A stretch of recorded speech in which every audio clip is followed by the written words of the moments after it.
नमो बुद्धाय. आज आपण पाहणार आहोत उत्तरावतीच्या ब्राह्मणांना धम्मदीक्षा. एकदा भगवान बुद्ध श्रावस्ती येथे जेतवनात राहत असताना मनुष्य व देव यांच्या कल्याणार्थ आपल्या धम्माची शिकवण देत होते.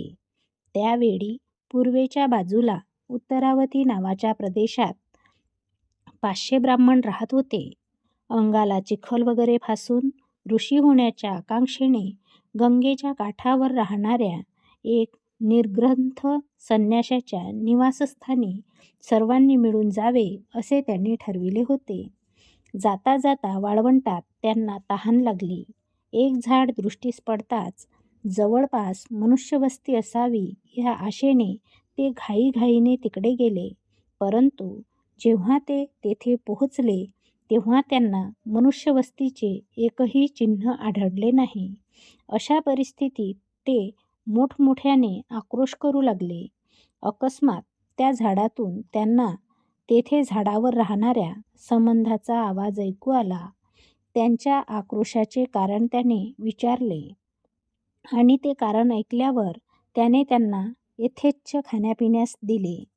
पुढे जाण्यास निघण्याची तयारी केल्यावर ब्राह्मणांनी त्या संबंधास अशा स्वरूपाचा जन्म त्याला कसा प्राप्त झाला याचा पूर्वइतिहास विचारला.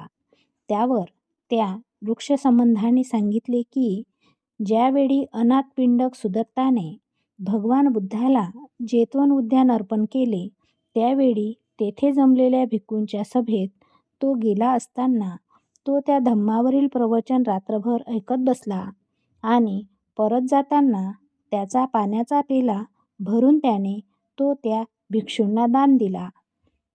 दुसऱ्या दिवशी सकाळी तो घरी परत आल्यावर कसला त्रास झाला म्हणून तुम्ही रात्रभर घराबाहेर राहिलात असे त्याच्या पत्नीने त्याला रागाने विचारले. त्यावर तो म्हणाला, मला कसलाही त्रास झाला नाही, परंतु जेतवनात भगवान बुद्धाचे प्रवचन ऐकण्यासाठी मी गेलो होतो.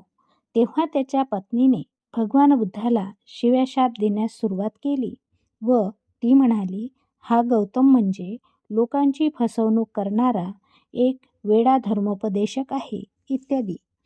तेव्हा तिच्या म्हणण्याला मी विरोध केला नाही. उलट त्या म्हणण्यापुढे मी मान तुकविली. म्हणून मी मेल्यावर संबंध झालो. परंतु माझ्या भित्रेपणामुळे मला या झाडावर डांबून ठेवण्यात आले आहे. आणि नंतर त्याने पुढील अर्थाचे श्लोक म्हटले.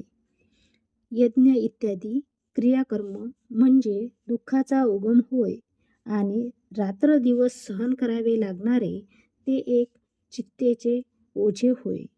दुःखमुक्त होण्यासाठी आणि शरीरधर्माचे निर्मूलन करण्यासाठी मनुष्याने बुद्धाच्या धम्माचे पालन करावे आणि ऋषींनी सांगितलेल्या ऐहिक धर्माच्या नियमातून आपली सुटका करून घ्यावी. हे शब्द ऐकल्यावर ब्राह्मणांनी श्रावस्तीला ज्या ठिकाणी भगवान बुद्ध होते त्या ठिकाणी जाण्याचे ठरविले.